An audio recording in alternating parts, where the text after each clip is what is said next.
Welcome to the episode of Jay Leno's Garage. The cars we're featuring today are Runge Specials. If you've never heard of them, that's okay, because these are purpose-built, bespoke cars. These are not kit cars. They're not on somebody else's platform. These are cars built from the ground up, hand-hammered, all aluminum. These cars were built by a guy named Runge. He is not some old guy with gray hair like me who's about to die, but a young man who's actually given our hobby a future, because it's good to see younger guys getting into this stuff. And the workmanship is incredible. It's as good as any of the craftsmanship I've seen on some of the cars done by the old masters. Let's meet him. Chris, come on in here, my friend. Very impressive. Thank you, Jay. Now, we worked together before. We did an episode of Jay Leno's Garage for the CNBC show. That was a show called Rolling Sculpture. Yeah. And that show, we just featured more the beauty of a handmade car. Today we'll get a little more of the technical side of it. Obviously, you make these bodies yourself on an English wheel in your own shop, correct? Yeah. So they're all hand built from the ground up. I don't use any computers, with the exception of every once in a while photoshopping roof lines and things like that.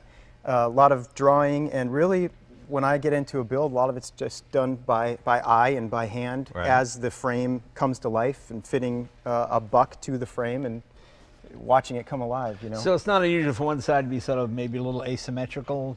Yeah. You get a little bit of that? Yeah, you do sometimes, but I mean, you know, the goal is to make it as symmetrical and as perfect as possible, but there's that balance with, right, you know, it's hand built. Hey, I've seen all kinds of Ferraris from the 60s built by the masters, and but it gives it that imperfection that makes it cool. Yeah. Like Cindy Crawford's mole, you kind of go, no, I like it. It adds character. Absolutely. Yeah, that's what I mean. It's the same type of thing. This is the one we got to drive on the other show. It was pretty impressive. We'll drive this one today.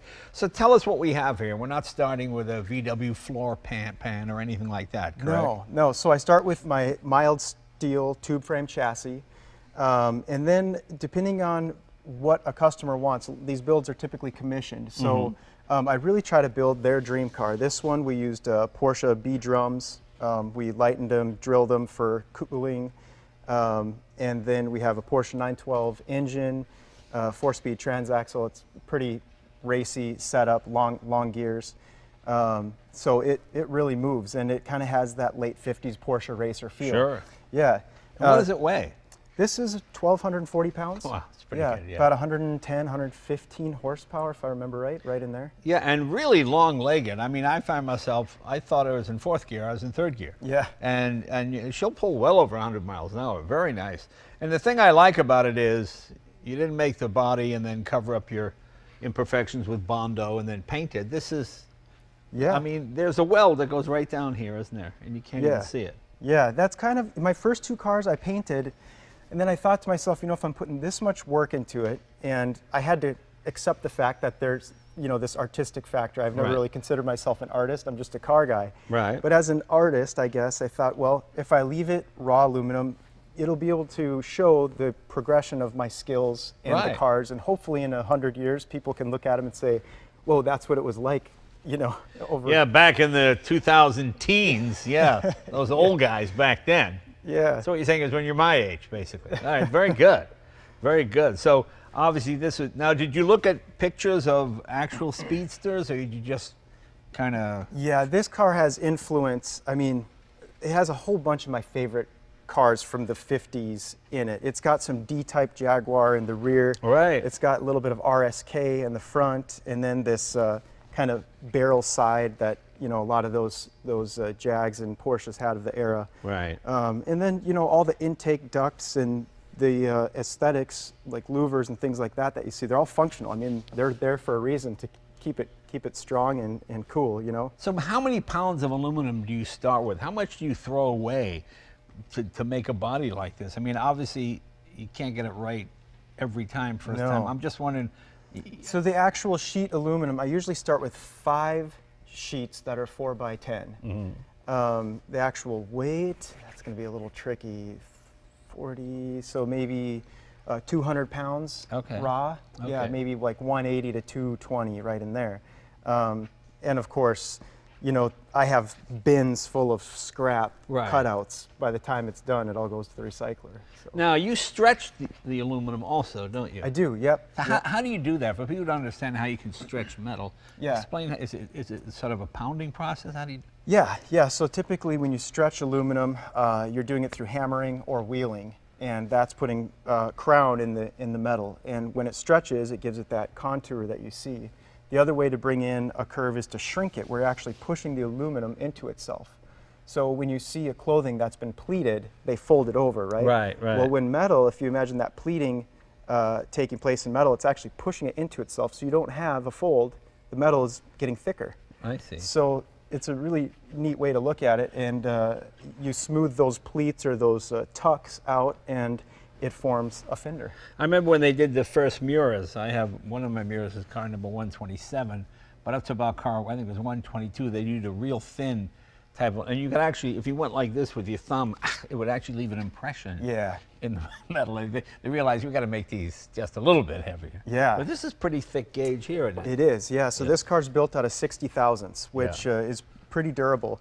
The most vulnerable areas when you look at one of these cars are the flat panels where they could get dented more easily. This car is built out of 50 thousandths, so when you look at it, you can see more imperfections in it. I see. Yeah, because that 50 thousandths will wrinkle a little more, and it likes to give. Now here's something that looks like it might be easy, but I'm sure it would be impossible for the average person.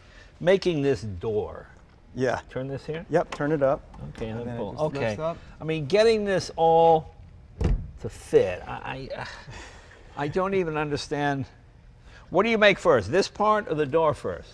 So when I start with the shaping, I have a tube buck, and that's basically a guide made out of aluminum tube, and the door frames are built out of this tube, and the hinges actually function, so I can see how it opens and closes, and everything will basically function before I start putting the skin on it. So did you go study at the feet of some of the masters of this, or is it a matter of being self-taught? You know, I have friends of mine that are magicians, and they will go and live with these old guys for like a year to just study how they do the disappearing dime trick or whatever it might be. You know, Sure. it's the same type of thing. I mean, what did you have a mentor that helped you? Or is this self-taught? No, I'm all completely self-taught. Wow, Yeah. okay. So it's just a lot of trial and error. My first car, I cut the nose off of it, gosh, probably 2 or 3 times before I was happy with it, and just kept on learning and trying to perfect it. Pretty amazing. I love the authentic looking fabric that you have here. It looks period. Yeah, so that's actually the old tube amplifiers, the tweed that they would put on them. Oh yeah? Yeah, I've always wanted to put that in one of my cars, so we thought it would be kind of cool to put it in here. Oh, very cool. Very Yeah. cool. And that just closes very nicely. Look at that. Yep. Just pop it down. And what motor do you use in this one?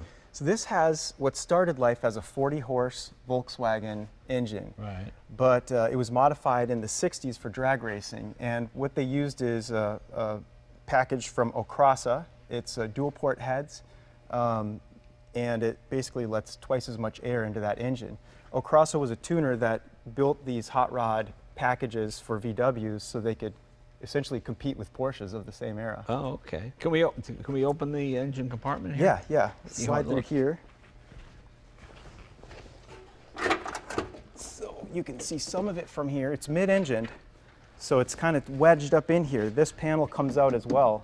Oh, I see. Wow, it really is. You really can't see much there. No, but I can open up this other panel too if you want to Yeah, let's take a see look. it. Just take me a second here. Should I open this side? Yeah, you can open up that side.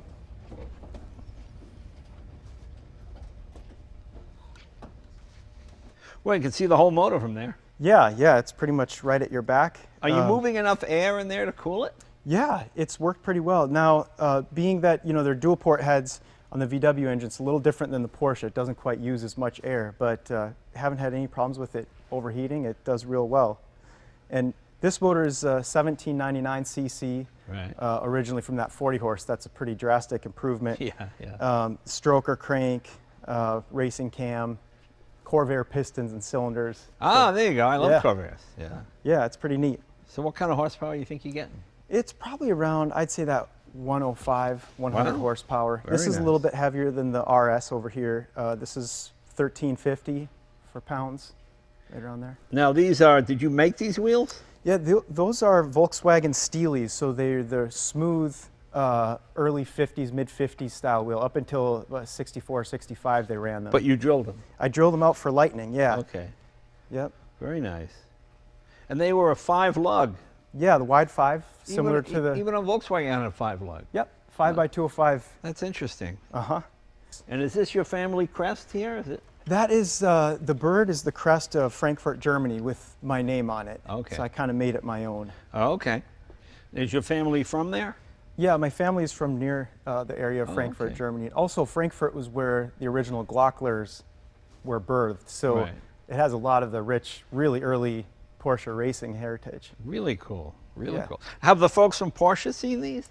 Yeah, quite a few of them have. Yeah, Yep, yeah. it's kind of neat to have them look over them with me, and Sure. they really enjoy seeing what I've done. Very, very good. Very good. I mean, just getting this curve is unbelievable.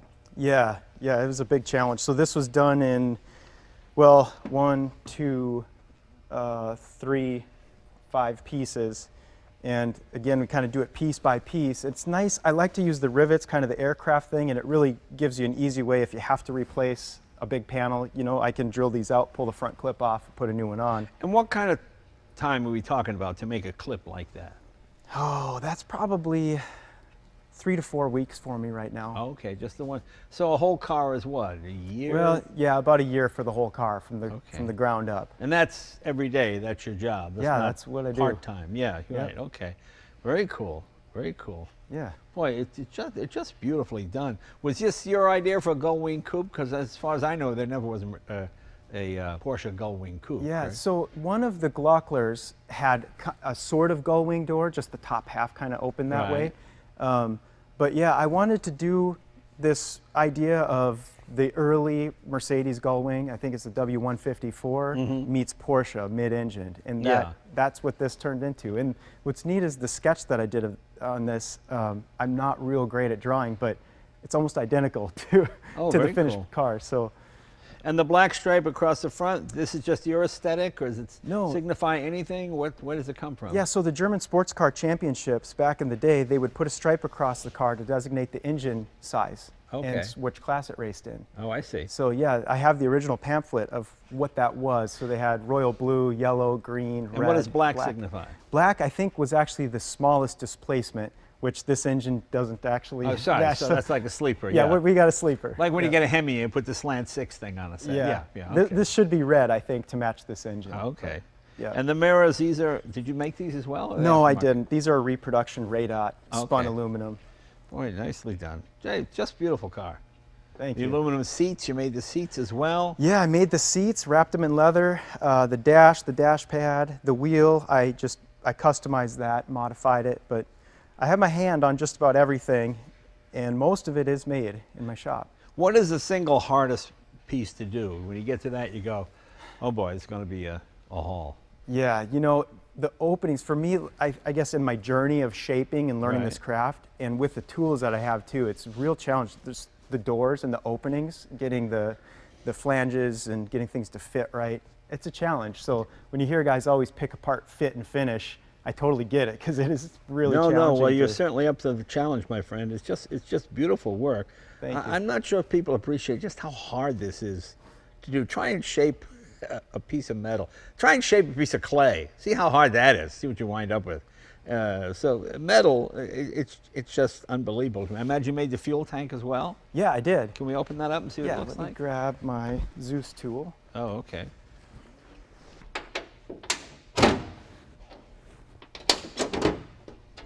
Yeah, so the fuel tank is aluminum, and then of course we wrapped it in leather just to kind of dress it up a little bit. And then Gotcha. there's a little bit of storage. That is the slave cylinder Oh, for the... reservoir. okay. Yep, and then the rest of the pedal cluster, of course, is down underneath.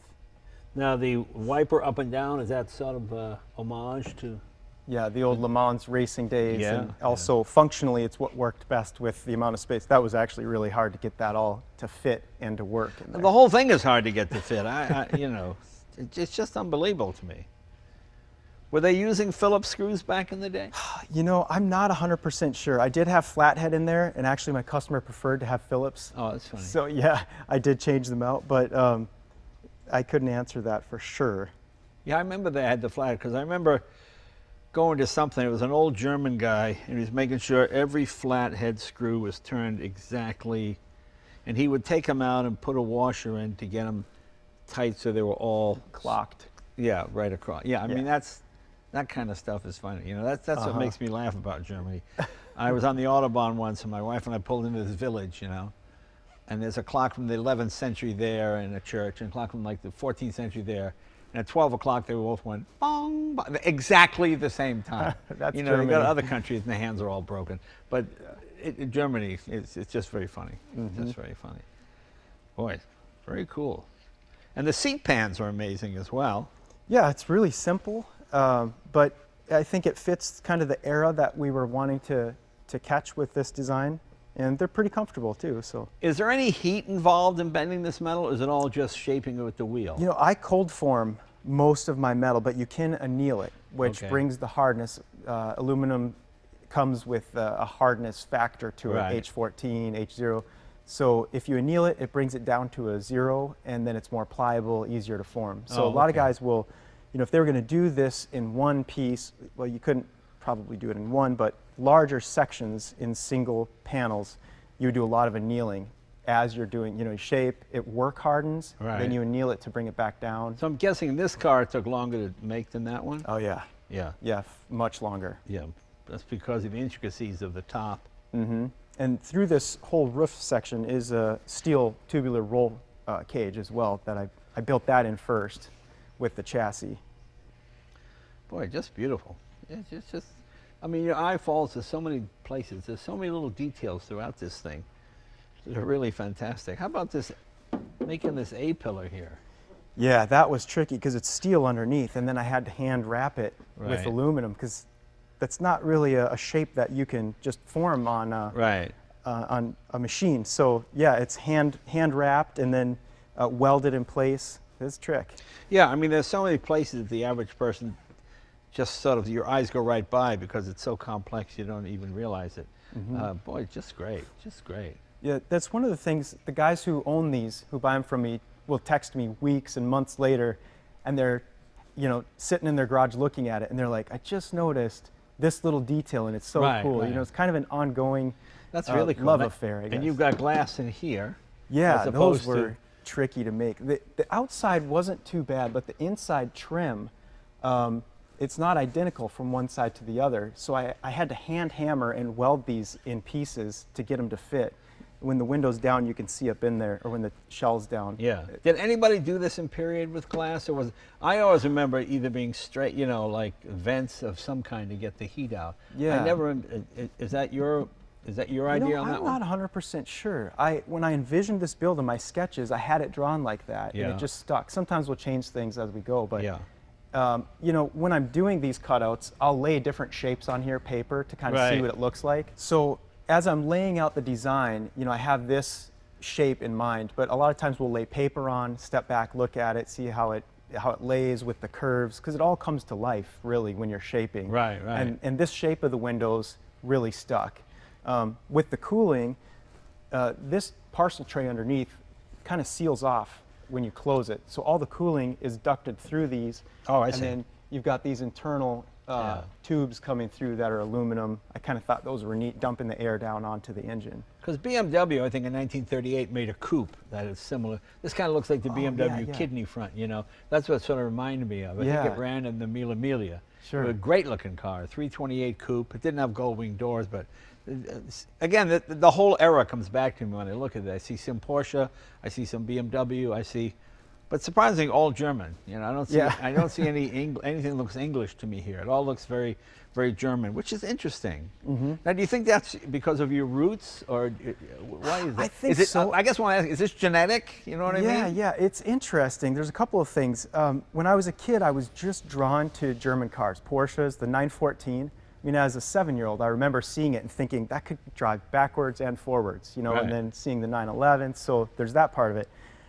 My name, Rünge, the German history of it, Rünge, is a cartwright or a wheeled builder Oh, is that from right? the 13th century. So maybe it's in my blood. I don't know. Oh, well, it might be. I mean, I have no idea how those things work, but it is. Yeah. It is funny how that is. So the name means wheelwright. That's Yeah. interesting. Yep, or a Cartwright. Yeah, yeah. Yep.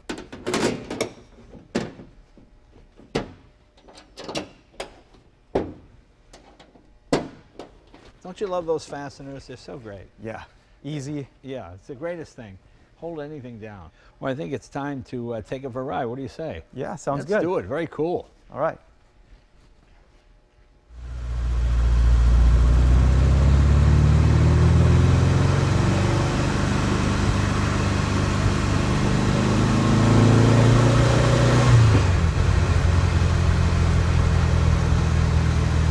Plenty of leg room. Yeah. And the passenger side, because you know the pedal cluster takes up 8 Yeah. inches of legroom on your side. The passenger's got it really nice over here. I know that guys that build cars that put like the $20,000 sound system in it. You know? We've got a $10,000 sound system right here. That's right. There you go. This is really what the McLaren Coupe was, wasn't it? Pretty close, yeah. And those very first Le Mans coupes were built by C.H. Weidenhausen, who built the Glocklers. So that whole era, that whole style really fascinated me to do this build. It inspired me, you know? Is that pack accurate? Yes. You can't really take this to 6, can you? No, not, you know, like I was saying earlier, this engine is... 4,500 is about the end of the world, right? Yeah, and this is a short box, this Yeah. transaxle. So like 60 miles per hour and you're just humming along, you know?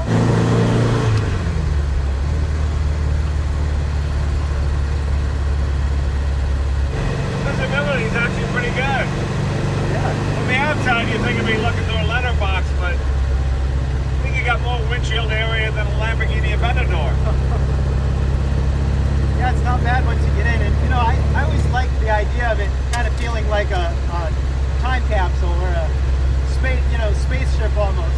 on Yeah, yeah. wheels. So it kind of puts you back in an era, you know? What weight oil are you running these air-cooled engines? For these, I run like a 50 weight usually. You With run a 50, really? Yeah. Now, it depends on where the car's going to be driven, but I always thought when air-cooled, the thinner the oil, the better. no. Because you're moving, it's moving faster because it's thinner, so it's going to cool more.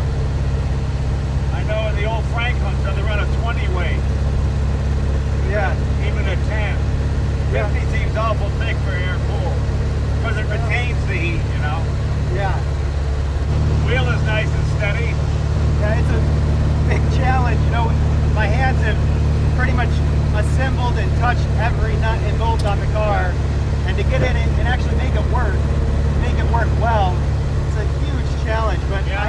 I find so much satisfaction in it. You know. So what's the latest thing you're working on? Right now, I'm working on a coupe version of the RS that we drove the other day. Yeah. And then I'm working on an entirely new chassis. It's an R2 is the name of the design. Longer wheelbase, modern suspension, and it's going to have a 3.6 liter 911 air-cooled engine. Now is that a spec car for somebody, or is that a spec car rather, or you're doing that for somebody? Yeah, it's commissioned. So I Okay. came up with the concept. I had a customer who's actually a 356 guy talk to me, and we came up with the idea of how we could make that design work for him, and it's going to be quite a machine. Yeah, that sounds great. Yeah, mid-engine, like I said, 300 horsepower, give or take, about 1,500 pounds. So it should really move.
anti-glare paint. Yeah, where yeah. It comes down the hood. I would maybe do something like that and Yeah. leave part of it polished. But it depends on the design, you know. Do people ever come in with their own designs and you go, yeah, I don't really want to make that? Yeah, I get all kinds of questions and approached for different things. And it's tough, you know, when you're starting up, you know, like I said earlier, I've never considered myself an artist, but I've kind of had to accept that, and you do get hungry from time to time, like you need work. Right.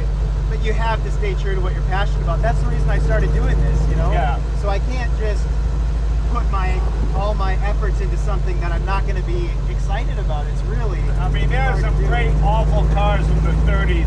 The rich people, I want this, and I Yeah. want this.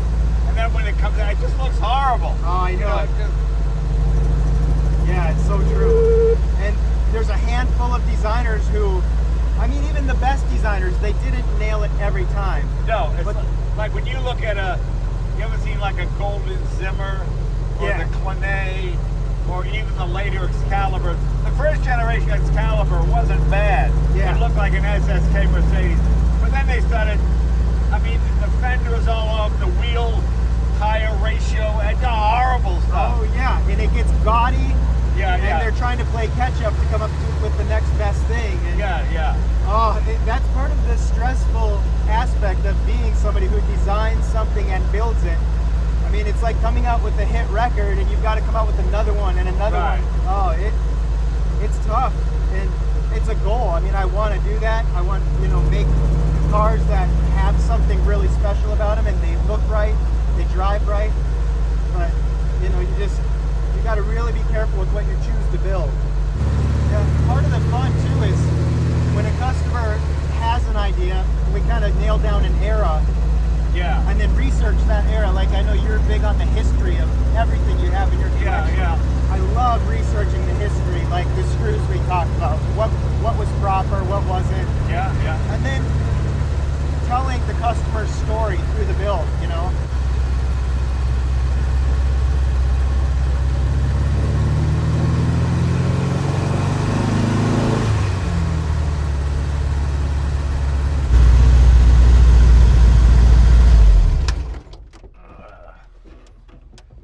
That was pretty cool. It's fun driving a car you made yourself, or that you made yourself. Very nice. And so how do people get in touch with you? Give us your website again. Yeah, my website is rungecars.com. Okay, spell it. RUNGE. All right, very good. Chris, thank you very much. Boy, Thank you, it's Jay. really great to meet young people that are doing this kind of work, and it's nice to see it goes on. It's not going to be a lost art. So once again, thank you, my friend. Thank you so much. And we'll see you guys next week. Hope you enjoyed this.